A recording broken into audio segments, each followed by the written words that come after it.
আসসালামু আলাইকুম বন্ধুরা, দেখতে পাচ্ছেন এখানে আমি ঝিঙা, আলু এবং মাছের তেল, পাঙাশ মাছের তেল দিয়ে চচ্চড়ি করেছি।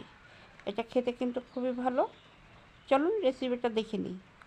প্রথমত আমি কড়াইতে চলে যাচ্ছি। এখানে সামান্য পরিমাণ তেল দিয়ে দিচ্ছি।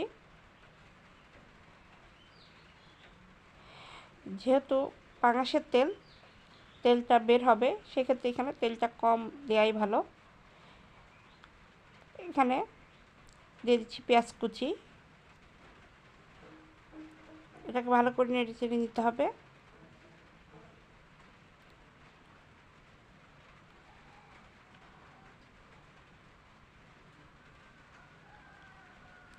এর মধ্যে দিয়ে দিব পাঙাশের তেল, ছোট ছোট করে কেটে নিয়েছি।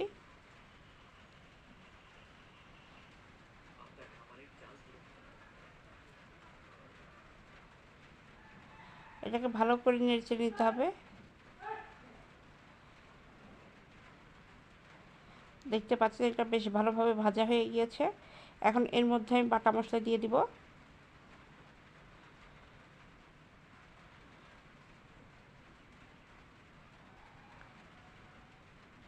এখানে পেঁয়াজ, রসুন, আদা, কাঁচামরিচ এবং জিরা এবং ধনিয়া দিয়ে দিয়েছি।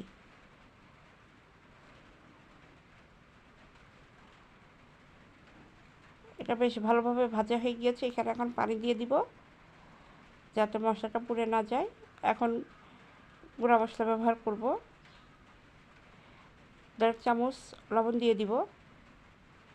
1 চামচ মরিচের গুঁড়া দিয়ে দিব। 1/2 চামচ হলুদের গুঁড়া দিয়ে দিব।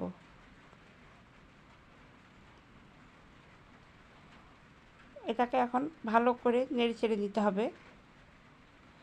এটা কষিয়ে নিতে হবে ভালো করে।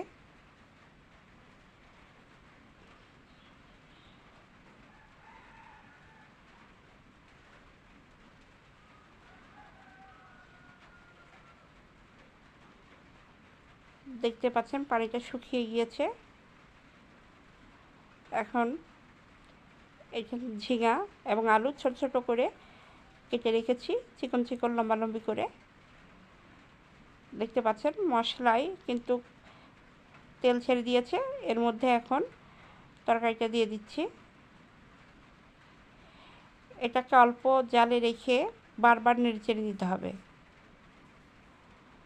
সেক্ষেত্রে খেয়াল রাখবেন ঝিঙাটা যেন অবশ্যই কচি ঝিঙা হয়। আর এখানে কোনো ধরনের পানি ব্যবহার করবেন না, অল্প জালে এটাকে বারবার নেড়ে চেড়ে নেবেন।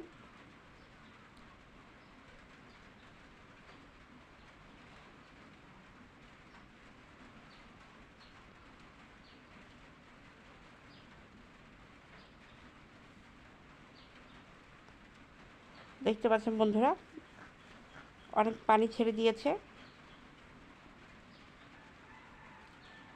এখন এটিকে কিছু সময়ের জন্য ঢাকনা দিয়ে ঢেকে রাখবো।